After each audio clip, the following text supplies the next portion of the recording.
Messi আমার কি? Messi আমার বাপ। মেসি আমার আব্বা। আপনার আসল আব্বাকে বেশি ভালোবাসেন নাকি মেসিকে ভালোবাসেন? মেসি রে। তার কোনো আখলাক আছে? খেলোয়াড়ের গেঞ্জি গায়ে দিয়ে আসছো কেন? এটা বোকা ছেলে। মুসলমানের জামা কোথায়? আর্জেন্টিনার একজন খেলোয়াড়ও তো মুসলমান না। কথা বলেন, এত কাফের, স্পষ্ট বেঈমান। বেঈমানের ডিজাইন মুসলমানের গায়ে লাগবে, তোর ইমানের সমস্যা। অনেক জঘন্য অপরাধ, খামখেয়ালি না। মানুষের নাচে দেখে আমিও নাচি, মাতাল। জিন্দেগি কোথায়? আমি কার জামা গায়ে দিলাম? মেসি আমার কি? মেসি আমার বাপ। তার কোনো আখলাক আছে? 9 বছর একজন মহিলার সাথে অবৈধ মেলামেশার পর 2টা বাচ্চা হইছে। এরপরে 2 বাচ্চা লইয়া 9 বছর পরে বেডিরে বিয়ে করছে। এর নাম হইল মেসি। এটা চরিত্র হলো কোনো মানুষের?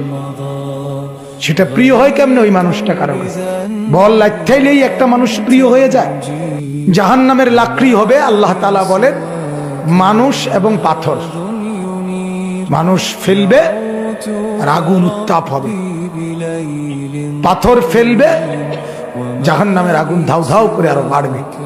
মুসলমানের ছেলে যদি ভালো হয়, নেককার হয়, চরিত্রবান হয়, ইসলামের লাভ, দ্বীনের লাভ। সারা পৃথিবীর বেঈমান কেন লাফায়, সাহস করে মুসলমানের বিরুদ্ধে কেন? জানে মুসলমানের মূল শক্তি যেটা যুব সমাজ, এটা গুনার মধ্যে ভাসতেছে, চরিত্রহীনতার মধ্যে ভাসতেছে। আমি সেদিন শরীয়তপুর থেকে আসছিলাম রাত্রে মাহফিল করে, পদ্মা সেতুর ওইদিকে, এই গত 3 দিন আগে মনে হয়। রাত্রে তখন 1:30-2টা বাজে। আপনার আশ্চর্য, এক যুবক মোটরসাইকেলে আমাদের সামনে ফাঁ করে গেছে, টোল দিতেছে। দেখলাম, এক নজর দেখছি, মানে পিছনে এক মেয়ে, চুল খোলা যুবতী মেয়ে, সে পিছনে বসা, খোলামেলা।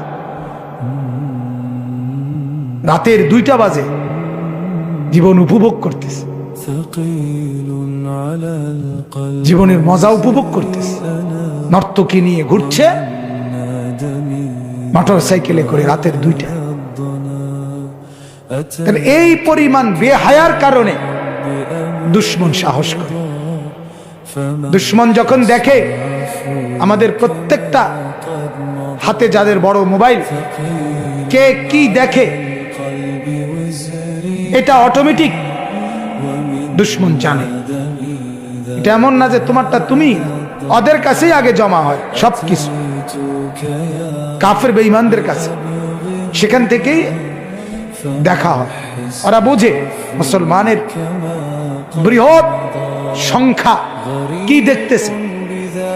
আমার একদিন একজনে বুঝাই কইছে, কয় যে হুজুর এই ফেসবুক ইউটিউবে যে যেটা দেখে এরপরের বার খুললেই এটাই বেশি আই নাকি এটাই আবার আসে বারবার। উলঙ্গ ছবি দেখছে একবার, এবার ঘন ঘন এটাই আই। নাচ দেখছে একবার, এটাই আসে। এ কারণে ওরা বুঝে ছেলেরা কি করছে। আমি এখান দিয়ে এই মাত্র গেছি অজু করতে, দেখছি এইখানে ছোট্ট ব্রিজ এখানে আছে না, এখানে এটার মধ্যে বৈশা ছেলেটা মোবাইল টিপতেছে। এত বড় মাহফিল, এত আওয়াজ, এতগুলো মানুষের আসা যাওয়া, অথচ তার ভিতরে এতটুকু বিবেক কুলাইলো না। মানসিক কিতা কই, কোন পরোয়া নাই। মানসিক কি বলবো, এই এক ধারণাই সমাজ থেকে উঠে গেছে। ছেলে পেলে একেবারেই মন খুশি মতো চলতে, একেবারেই লাগাম ছাড়া, একেবারেই লাগাম ছাড়া। এত লাগাম ছাড়া হলে ভাইয়া সমাজ টিকবে না। এখনো তো কিছু বাচ্চা চা মুরব্বী যাদের বয়স 60 বছর, তো ধরে নেন তারা, আপনার বয়স 73 বছর, তাইলে মনে করেন 73 বছর আপনার বয়স, আজ থেকে 30 বছর আগে আপনি যখন জওয়ান ছিলেন তখন এরকম নগ্নতা ছিল না, ছিল না, এত নগ্নতা ছিল না। এই যে মুরব্বীদের, ওনারা বর্তমানের এই গুনাহ দেখেই না, ওনারা আছে বরকতে, সমাজের কিছু বরকত আছে।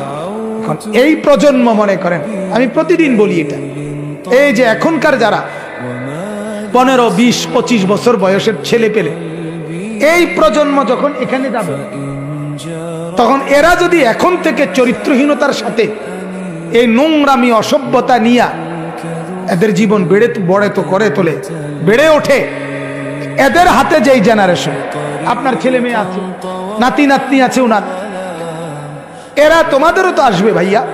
তো তোমার জীবনটা তুমি একটু মনে করো। এখন তুমি যদি সারা দিন ছবি, নাচ, গান, উলঙ্গ দৃশ্য, বেডি, নর্তকী, ফেসবুক, গেমস খেলা, মোবাইলে জুয়া খেলা, এর মধ্যেই যদি তোমার জীবন, তাহলে তোমার সামনে যে জেনারেশন 30 বছর পরে আসবে, সে তো সরাসরি রাস্তায় জিনা করবে, ব্যভিচার করবে।